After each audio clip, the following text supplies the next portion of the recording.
anyị nọ n'Isele Ukwu unu maribo ya nọ nke iyese one of Isele Ukwu Kingdom be ka anyị nọ kịta anyị chọ ka anyị na maka nkata nwantịrị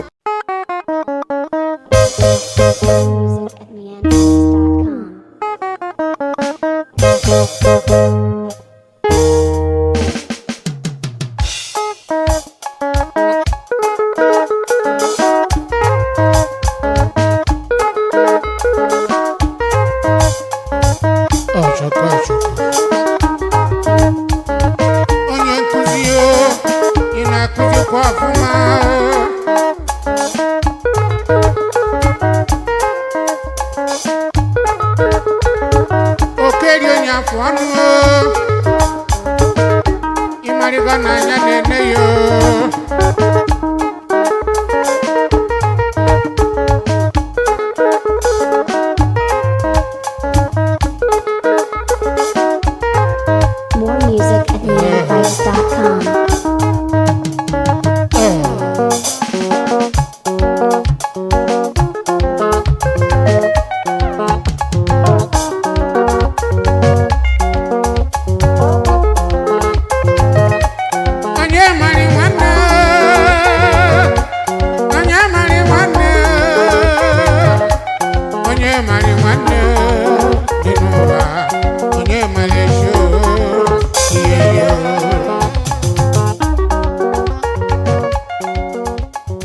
ndị be anyị ekene m unu asị Chukwu ya gọzie unu ịmana ndị be anyị asị na ọjị n'ụlọ okwoye chine ndị be anyị asị na egwu n'ụlọ ka o si efulu mmadụ bifo olue n'ilo anyị basị ka anyị bịa jee bunye ịgba na moto eteke basị ka anyị bịa Isele Ukwu anyị nọ n'Isele Ukwu unu maribo ya nọ nke iyese one of Isele Ukwu Kingdom be ka anyị nọ kịta anyị chọ ka anyị na maka nkata nwantịrị kono na yese kene obisi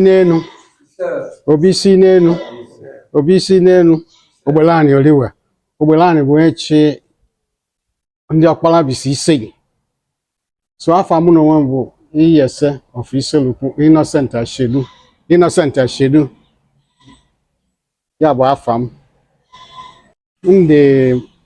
my age now is 71 years old. I spend most of my time in America. I'm an engineer, aeronautic engineer. I work with United Airlines, one of the biggest airlines in US. United Airlines for 35 years. So can say banu ko buna ogbe na bi na area. I don't with family obuna wa bu ndi area ni. Obuna madu ncha. So na ben we yesterday. My great grandfather, yeah, but the first years of Isele Ukwu when we won you miss. So trick that down to us. As it is, so tebu namut bonye chief family and manayano where bo onyoka. So I pass that down to me. Yako sebu namuli yabu yes. I was about 61 years because now I'm 71. Yes, ya chindi olizele. You see. Ya chindi olizele say ya number 2 man Isele Ukwu. I want to work more note. Move in charge of all note. If all note to allow we do kwa obodo. Ya ko note to allow. I need izu here all the time. Most especially in our body can if you damage crops and whatever, you know, ono to go get here. And back by your week. Obuna you keep them or one, you keep them a man. I want him when he might be with a model. If the movie famous is against the law. So I engage you doing heavy on that. I engage you doing now. So yeah, before ono to have ono to go. Yeah, watching the only Zelencha. I ain't in the only Zelencha. I'm more you see where. Obi, is here name. Yeah, boy, chime. Echichi ya chime mụ na onwe m mmalụ ike chime mmadụ echichi obi ga-echime mmadụ echichi so o nwezi categories ọ bụ na Igbo nzele ọgbọdọ bụ nchi ndị nzele ọgbọdọ ya nzele ọgbọdọ bụ ndị onotu na-ekwu ife emeni maka ibibia ife mmadụ anyị bụ ndị edozi obodo ya bụ onotu the role m na-eplay bụ as onye isi ndị onotu. There anyị nwere nzele one na one dị n'ogbe ọfụ, anyị nwere omeọgụ, anyị nwere ọza. So ụbọchị a nwancha ga-ezu hie, ọ ga-edupu ndị orimgba ga-edupu hewe hie. From here ka anyị ncha ga-esi buni jem obi jere ana aka. Mụ bụ onye bụ ụzọ ana aka, nnasịzi aka ndị orizere ọzọ anamaka. Ebee ka o si akpọtụ mmanụ, bee ka ọ si bido erime nri, bee ka nri si bido, onye ọbụla ba ha ga-eririri nri, everybody ga-eri nri laa mmanya. Ife mara maka ya bụ ihe bikasị otege ya bụ ihe na-ebido obidoga tupu amụ. So mana ife eme na ụbọchị ine anyị je n'elu ha ife ndị mụ anyị leg on the ground wa ka anyị follow now ya ọdịnala every year ka anyị ji eme. And uge obi ka ọ nọ akpọtụ ndị orizere ncha ga-abịa n'uge bịa n'aka, ya bụ ndị nzere ọgbọrọ, ọ bụ na mmadụ ncha n'aka. So onwe ndị nwa akpọ ndị dị ime na ndị Igbo Igbo, so ha nwere different day wajeje hanye aka n'obi. So ụbọchị afọ ọ bụ na ụnụ na ọ bụ ụnụ ga-afụ ife ga-adị akpọtụ m, ife oriri ga-adị, nri ga-adị, nke onye eri orie. So from here onye baha be ga-eri ife ori, ọ ga-ala mmanya ka o si sụọ, mana ọ amalakwa nke ga-egbuwe. Obi na-aba nzu, ọ basa nzu, ụmụ ọfụ adịghị aba nzu bikos ụmụ ọfụ bụ isi iyi, anyị akpa azụ aba nzu. Obi basizie nzu, ọ baha nzu mkpọtụ ama dị na be, mana n'ogbe ọfụ wa ga-elu ike mee mkpọtụ n'ogbe ọfụ. So after a day or two ogbe ọfụ aba nzu mkpọtụ ama adịzi. But dịka now anyị nọwọ anyị abaga nzu mkpọtụ ama adị, onye mee mkpọtụ wa nwee ike jide onye a kọda fine onye a. So anyị nọ na nzu na mkpọtụ ama adị, ekwulekwu ama adị till Saturday. In the morning Obi bụ onye ga-ebu ụzọ gbaa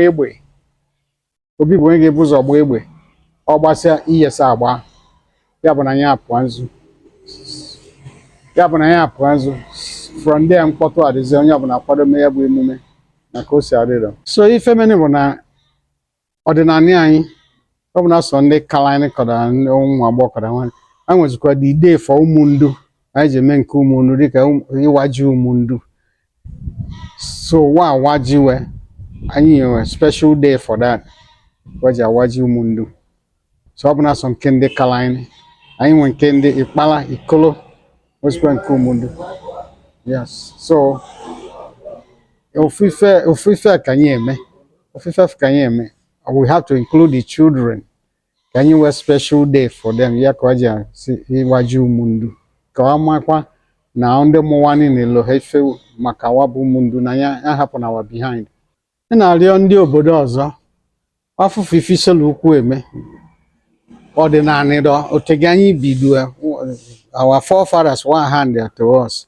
So obodo ọzọ ife ngadi arịwa bụ wenesukwa ife ISELE UKU eme anyị because ọdịnala bụ ọdịnala. Mgbe a otege ka ndị ụmụndu anyị ọrụ anyị anọbụfụ be na anyị ga-agarị, mana now ọ dịga expanded. The presentation wenyewe ma ife oli wenyewe bụ ndị wins ife dị iche iche. Ọ ga-adị maka obodo ọzọ na-emezikwa ife, wenezikwa anya n'ife anyị na-eme. Ọ bụ na ọ ga-elu ike adopt ife anyị na-eme, ọ ga-help encourage we include ụmụndu n'ife ncha wee eme. Ọ bụ na sọ nke ndị ike, ọ bụ na ife eme nwezikwa na day for ụmụndu wee na-amakwa na ndị mụwanị na wetiekwa na ife wee eme.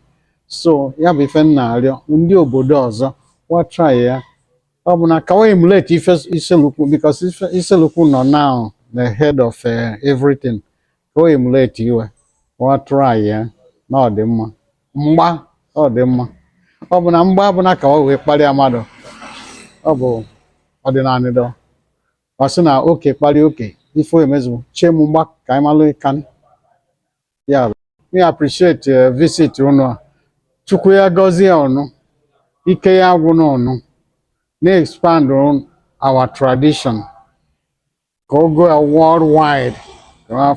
Ya bụ the thing na-agwa ndị mmadụ na be anyị nọ n'Amerịka because nnọdụ nnọbe na-agwa because some people na-asị kịkawa je ka obodo anyị ga-eme kịkawa je ka eme abasa na obodo anyị asọkọ ụsọ abasị na wee egbu mmadụ abasị wa dị egbu mmadụ nwere onye wee egbu Isele Ukwu dị peaceful and obodo dị around dị peaceful ife anyị chọrọ na encourage the people dị nọ na in charge wee biko ọ hapụ ka okwu ego dị mma otego ego bido mana ka ọ na-etinye anya n'obodo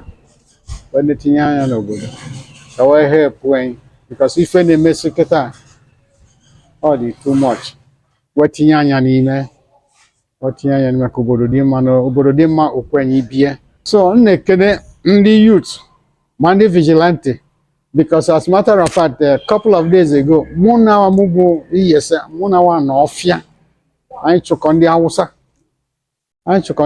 efi atọ ka anyị nwụda dị nsowawakọ ya bụ ọfịa ma ndị otu ma my friend anyị cha nọ n'ọfịa na awa ka anyị chụpụwa n'obodo because we bibisie ife ndị mmadụ ugbo ka anyị ji enwe ego mana ọ bụ na efi tigbusi ife anyị kakasi ga-enwe ego aba na-arịọzikwa ndị obodo na ọ bụ na onwe ndị nwe efi n'imewe na sponsọ wani wee wepụ aka maka mmadụ ise maka mmadụ obodo wadaalụ ndị Olizere Chukwu ya gọzie ọnụ gọzie obi anyị gọzie ogbele anyị gọzie ndị vigilante na-alụ ya bụ ọlụ because anyị for one ọ bụrụ ka na ego bụ aja kwagadị akwụ ndị vigilante ezigbo ụgwọ mana wee nyewe mana ọ dị na enough